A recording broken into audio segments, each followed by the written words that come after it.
Presidente, eu queria saudar muito a realização dessa discussão, dessa comissão, que ela traz alguns recortes.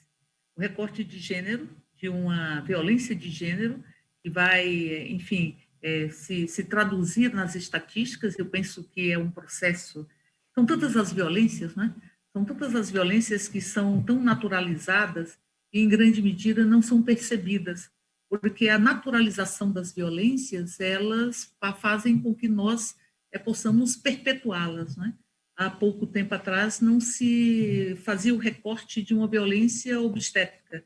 As mulheres sem ter o direito de expressar a sua própria dor, sem ter o direito de conhecer o que está sendo feito com o seu próprio corpo, e sem saber, inclusive, como se ali fosse um objeto, uma coisa, e não fosse uma pessoa. Acho que esse país precisa fazer diversos lutos, lutos da escravidão, lutos do colonialismo, porque a lógica patriarcalista, esse fundamentalismo patrimonialista, o patriarcalismo é alimentado pelo patrimonialismo, pelo fundamentalismo patrimonialista, e vai se expressar nestes dados que estão nos alertando para o nível de óbitos que nós temos nesse país. Se calcula por volta de 77%, talvez quase 80%, dos óbitos de mulheres grávidas e puérperas, e aqui no Brasil, óbitos pela Covid-19. Então, portanto, eu diria que é muito oportuna essa discussão. E ela se dá no momento que nós aprovamos duas urgências de duas proposições, da deputada Jandira, de outras, deputada Perpétua, de outras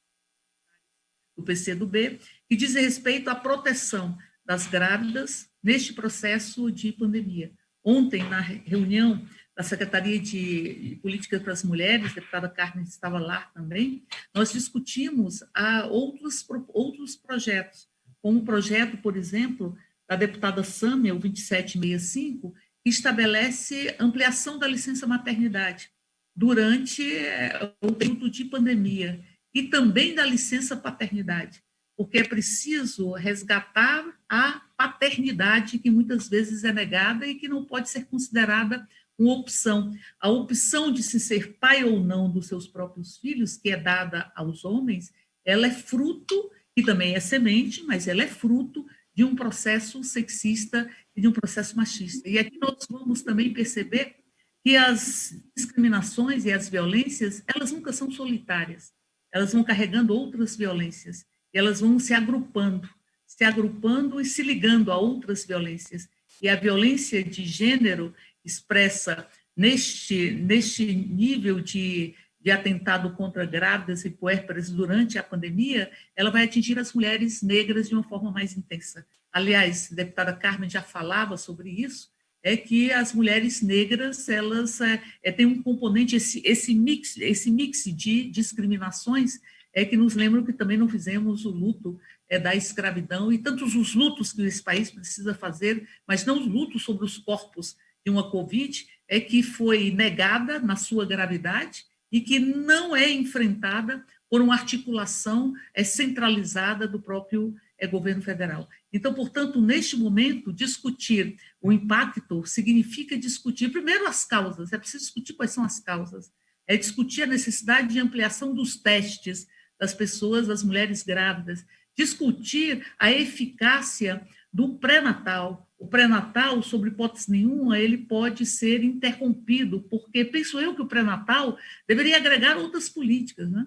Deveria agregar os direitos das mulheres, o direito das mulheres grávidas, deveria agregar o direito à paternidade responsável, agregar outros componentes, mas é fundamental que ele exista e que ele seja mantido durante essa pandemia. Me parece extremamente doído que nós tenhamos a tentativa de responsabilizar o próprio isolamento ou responsabilizar as pessoas que seguem as orientações científicas num governo que tem até terraplanista, portanto, que não atende a evidências científicas, pela sua própria dor. Negar ou responsabilizar as pessoas em função do isolamento, que é seguir uma medida científica e que não tem nenhum tipo de dado acerca disso. É preciso que nós tenhamos os dados necessários para que nós possamos, enfim, identificar as causas e, a partir daí, estabelecer as discussões é que são discussões importantes para a superação deste quadro.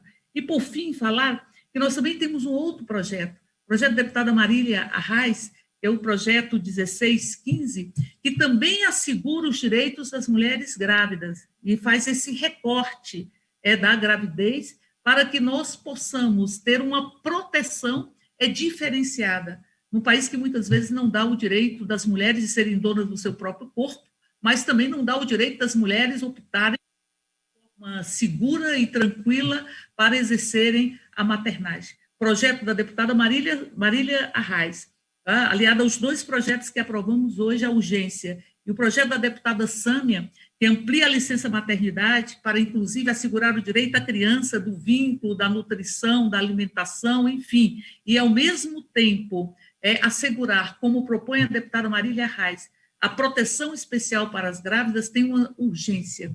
E penso, então, que essa audiência pública, nós deveríamos aqui tirar uma posição sobre a aprovação da urgência destes 2 projetos que ainda precisam ter as suas urgências aprovadas e a urgência de votarmos os projetos que já aprovamos as urgências. Todos esses projetos que dizem respeito à proteção às mulheres grávidas e proteção às puérperas, eles devem ser uma prioridade para que nós possamos fazer os diversos recortes. Aliás, recorte de gênero deveria estar presente em todas as políticas públicas.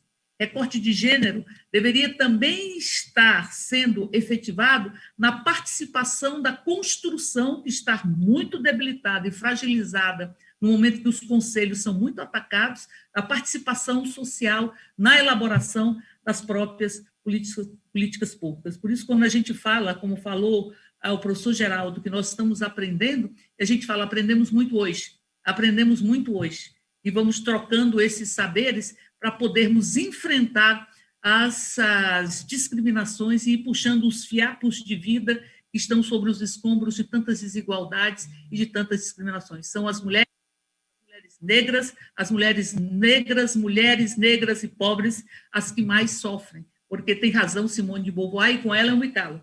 Se uma crise atinge toda a sociedade, atingirá mais as mulheres. E todas as vezes que temos crises, os direitos passam também a ser ameaçados. E cada direito que nós conquistamos nesse país foi fruto de muita dor, mas também de muita luta e de muita esperança. Por isso é preciso e urgente que tenhamos diagnósticos precisos, avaliados a partir de dados, e não de hipóteses que tentam culpabilizar o isolamento ou culpabilizar as próprias mulheres pela dor e pela morte que lhes acomete, mas que nós possamos ter dados e possamos elaborar políticas em construção com todos os movimentos. Uma alegria grande estar nessa audiência e a certeza de que projetos como da deputada Marília, como da deputada Sâmia, e os 2 projetos, deputada Jandira, parlamentares da bancada do PCdoB, são fundamentais para a gente começar a enfrentar esses desafios.